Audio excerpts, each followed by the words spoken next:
നമസ്കാരം. ഉസ്ബെക്കിസ്ഥാനിൽ MBBS വിദ്യാർത്ഥിനിയായ ഹരിപ്പാട് സ്വദേശിനി സാവരിയ ബസന്ത് ക്രൂരമായി കൊല്ലപ്പെട്ട സംഭവത്തിൽ കൂടുതൽ വിവരങ്ങൾ പുറത്തുവരികയാണ്. കേസിന്റെ അന്വേഷണം സംസ്ഥാന ക്രൈംബ്രാഞ്ചിന് കൈമാറാൻ ഉന്നതതല നീക്കം തുടങ്ങി. ഹരിപ്പാട് പോലീസ് രജിസ്റ്റർ ചെയ്ത കേസ് ക്രൈംബ്രാഞ്ചിന് വിടണമെന്നാവശ്യപ്പെട്ട് ആലപ്പുഴ ജില്ലാ പോലീസ് മേധാവി TK വിഷ്ണു പ്രദീപ് സംസ്ഥാന പോലീസ് മേധാവിക്ക് ശുപാർശ നൽകി. വിദേശ രാജ്യങ്ങളുമായി ബന്ധപ്പെട്ട അന്വേഷണം നടത്തേണ്ട അതീവ ഗൗരവമുള്ള കേസായതിനാലാണ് ഈ നീക്കം. കൊലപാതകം നടന്ന ദിവസം പ്രതി ഉപയോഗിച്ചതെന്ന് കരുതുന്ന ഒരു ഭാഗം പൂർണ്ണമായി പൊട്ടിയ നിലയിലുള്ള സാവരിയയുടെ ലാപ്ടോപ്പ് പോലീസ് ഹരിപ്പാട് മജിസ്ട്രേറ്റ് കോടതിയിൽ ഹാജരാക്കി. ഈ ലാപ്ടോപ്പ് ഉപയോഗിച്ചാണോ പ്രതി സാവരിയെ അടിച്ചു കൊന്നതെന്ന് കണ്ടെത്താൻ ശാസ്ത്രീയ പരിശോധന നടത്തും. മൃതദേഹത്തിനൊപ്പം ഉസ്ബെക്കിസ്ഥാൻ പോലീസ് നൽകിയ വസ്ത്രങ്ങളും ചെരുപ്പും മറ്റു രേഖകളും ബന്ധുക്കൾ ഹരിപ്പാട് പോലീസിന് കൈമാറിയിട്ടുണ്ട്. ഇതിൽ ലാപ്ടോപ്പിന്റെ ഒരു ഭാഗം പൂർണ്ണമായി പൊട്ടിയ നിലയിലാണ് കണ്ടെത്തിയത്. ഈ ലാപ്ടോപ്പ് ഉപയോഗിച്ചാണോ പ്രതി സാവരിയെ ക്രൂരമായി മർദ്ദിച്ചതെന്ന് കണ്ടെത്താൻ ശാസ്ത്രീയമായ പരിശോധന ആവശ്യമാണെന്ന് പോലീസ് വ്യക്തമാക്കുന്നു.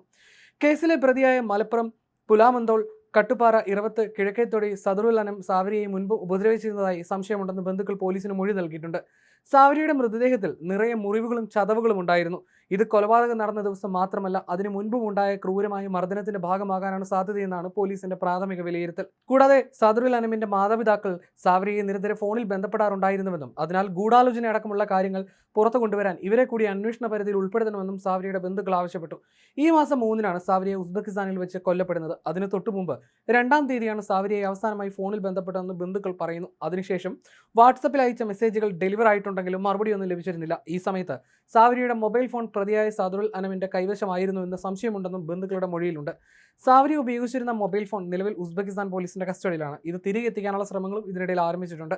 പെട്ടെന്നുണ്ടായ പ്രകോപനത്തിൽ ലാപ്ടോപ്പ് കൊണ്ട് തലയ്ക്കടിച്ചതാണ് മരണകാരണമെന്നായിരുന്നു പ്രാഥമിക നിഗമനമെങ്കിലും ശരീരമാസകലമുണ്ടായിരുന്ന മുറിവുകൾ പെൺകുട്ടി ഏറെ നാളുകളായി നേരിട്ട അതിക്രൂരമായ മർദ്ദനങ്ങളുടെ തെളിവുകളാണ്. ആലപ്പുഴ മെഡിക്കൽ കോളേജിലെ വിദഗ്ധ ഡോക്ടർമാരുടെ സംഘം നടത്തിയ പരിശോധനയിൽ സാവരിയുടെ മുഖം മുതൽ കാല് വരെ ചതഞ്ഞ് കരുവാളിച്ച പാടുകൾ ഉണ്ടായിരുന്നതായി കണ്ടെത്തിയിരുന്നു. നെഞ്ചിലേറ്റ ചതവുകൾ ബൂട്ടിട്ട് ചവിട്ടിയതിനെ തുടർന്നുണ്ടായതാണ്. ശരീരത്തിൽ ഒട്ടേറെ മുറിവുകളും കടിയേറ്റ പാടുകളും വ്യക്തമായിരുന്നു. തലയിൽ 2 ഗുരുതരമായ മുറിവുകൾ ഉണ്ടായിരുന്നു. തലച്ചോറിൽ രക്തം കട്ടപിടിച്ചതാണ് മരണത്തിലേക്ക് നയിച്ചത്. കൊല്ലപ്പെടുന്നതിന്റെ തലേന്ന് സാവരിയ അമ്മ മിനിയുമായി ഫോണിലൂടെ വീഡിയോ കോളിൽ സംസാരിച്ചിരുന്നു. ദുബായിലുള്ള മാതൃ സഹോദരിയുടെ മകളുമായും സാവരി വീഡിയോ കോളിൽ സംസാരിച്ചിരുന്നു. ഒരാഴ്ച കഴിഞ്ഞാൽ നാട്ടിലെത്തുന്നതിന്റെ ആഹ്ലാദം മാത്രമല്ലാതെ സാവരി എന്തെങ്കിലും പ്രശ്നം നേരിടുന്നതായി ആശങ്കകളൊന്നും വീട്ടുകാരെ അറിയിച്ചിരുന്നില്ല. ആദ്യ സെമസ്റ്റർ പരീക്ഷ കഴിഞ്ഞ് 9-ന് നാട്ടിലെത്താനാണ് ടിക്കറ്റ് എടുത്തിരുന്നത്. വീട്ടിലേക്ക് വിളിക്കുമ്പോൾ ഹോസ്റ്റലിലെ സുഹൃത്തുക്കളെയും വീഡിയോ കോളിൽ കാണാറുണ്ട്. അതിനാൽ തന്നെ അവിടെ എന്തെങ്കിലും പ്രശ്നങ്ങളുള്ളതായി വീട്ടുകാർ അറിഞ്ഞിരുന്നില്ല.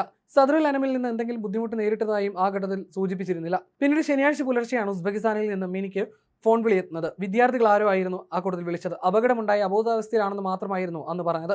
ഉടൻ കുവൈത്തിലുള്ള ഭർത്താവ് ബസന്തിനെ വിളിച്ച് വിവരം അറിയിച്ചു. ബസന്തിന് വിസ കിട്ടാൻ വൈകുമെന്ന് മനസ്സിലായപ്പോൾ മിനിയുടെ സഹോദരി ഭർത്താവ് ജനീഷ് ദുബായിലായിരുന്നു. അവിടെ നിന്ന് നേരിട്ട് ഉസ്ബെക്കിസ്ഥാനിലേക്ക് എത്താനാകുമെന്നതിനാൽ ജനീഷ് പോകാൻ തീരുമാനിക്കുകയായിരുന്നു. അപ്പോഴേക്കും അവിടെ നിന്ന് മരണവിവരവും എത്തുകയായിരുന്നു. ഉടൻ തന്നെ ജനീഷ് അങ്ങോട്ട് തിരിക്കുകയും ചെയ്തു. അവിടെ പഠിക്കുന്ന മലയാളിയായ PG വിദ്യാർത്ഥിനിയാണ് ജനീഷിന് എല്ലാ സഹായവും ചെയ്തത്. സാവരിയയ്ക്ക് അവിടെ മെഡിക്കൽ കോളേജിൽ പ്രവേശനം ഏർപ്പാടാക്കിയ ഏജൻസിയാണ് ഈ വിദ്യാർത്ഥിനി ഇതിനെ ചുമതലപ്പെടുത്തിയത്. പക്ഷേ നടന്ന സംഭവത്തെപ്പറ്റി ആ കുട്ടിക്കും അറിവുണ്ടായിരുന്നില്ല.